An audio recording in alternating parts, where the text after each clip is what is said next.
I'm Langston Fox for Environment Tonight Canada. Today on the show, we will be talking to some guest scientists about what heat island effect is. Then we'll be going to the streets to see how it's affecting people in your neighborhood.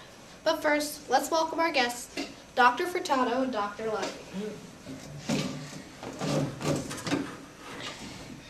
Dr. Furtado, Dr. Levy, some of our viewers have been wondering, what is heat island effect? Well, heat island effect is when direct rays from the sun come down onto the surface and atmosphere of the Earth and heat up dark surfaces such as tar roads, shingles, and buildings. Now, at night, that heat is released from those surfaces back into the air, making it abnormally hot. And Dr. Levy, how does this affect our climate? The heat island effect affects the climate by heating the surface of the Earth and heating up the climate directly, as well as making people spend more money on cooling devices and heating up the climate indirectly. Okay.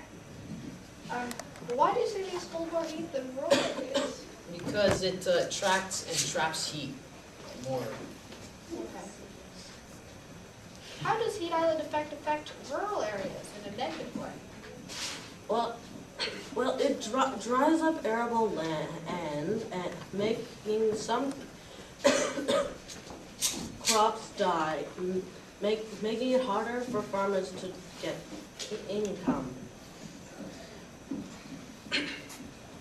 Well, thanks for being our guest here on Environment Tonight, but we've run out of time, so now we're going to the streets with our reporter, Jason Constantino.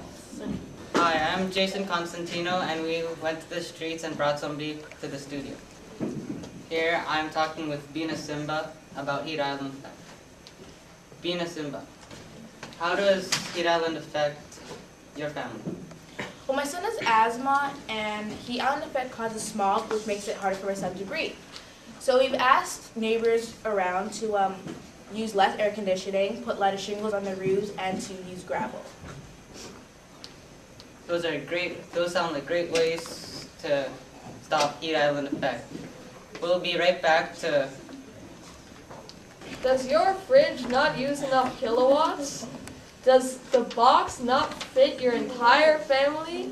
Then try our new Super Mega Total Friginator 9000.4. Dang! I want a walk-in fridge. Yeah. Oh, it's so amazing. It has like a heater in it and everything.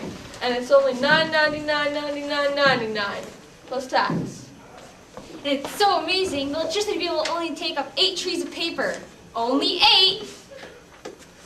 So buy our Super Mega Fridge 9000. Why? Because we'll make money. Hi, and welcome back to Environment Tonight. We will have Sophie Lovink talking to locals, scientists, and some other important figures about heat island effect. Over to you, Sophie. Thanks, Victoria. Here with me, I have Jelani McKnight and Sarah Moore.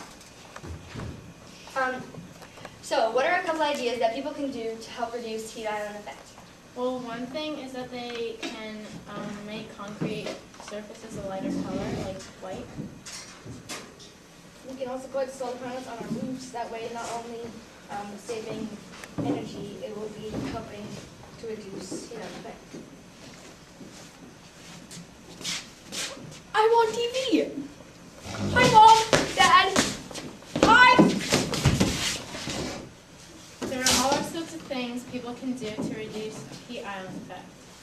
If everyone starts by doing one thing to help, then another, and so on. Eventually, the problem will be solved. Thanks for talking to us. No problem. Thanks for having us. Back to you, Victoria. Wow, that was great. Next, we will be talking to Mayor Keeger. Is that right? Yep, he's right here with me. So, Mayor Keeger, what is your thought on heat island effect, and what are some ways we can reduce the effects? Heat island effect plays a big role in global warming. That's a big problem. We can do all sorts of things to help. For instance, use reflective materials so that instead of absorbing the heat and releasing it at night, the material will just reflect it. Changing roads from tar to gravel will also help. Tar is a black color and absorbs massive amounts of heat. Gravel is much lighter and absorbs less heat. Thanks for talking to us. My pleasure. That was cool. So now let's go to Science's George Chen. Mr. Chen is a scientist and environmentalist, and he has been studying urban heat island effect for 2 years. Mr. Chen, we were wondering if you can give us some solutions to heat island effects. You've probably heard this many times before, plant trees. But what is the best way to plant trees is the question. The best way is to plant pine trees in the north side of the house, because the wind from the north, the wind usually comes from the north. And during the winter, since pine tree is evergreen, it's green all through all the season. Pine trees would make the wind weaker and less wind would get into your house, so you would use less heater. We also, during the summer where it's hot, the most helpful way is to plant deciduous trees in the southwest part of the house, because the sun is always shining on the south side, traveling from west to east. The deciduous tree, you can use it for energy. Not only that, it can provide shade and you don't have to use that much of air conditioning. Thanks, Mr. Chen. That was great. No problem, Sophie. That's our show for tonight. See you next week. We will be talking about the effects of forest fires on animals.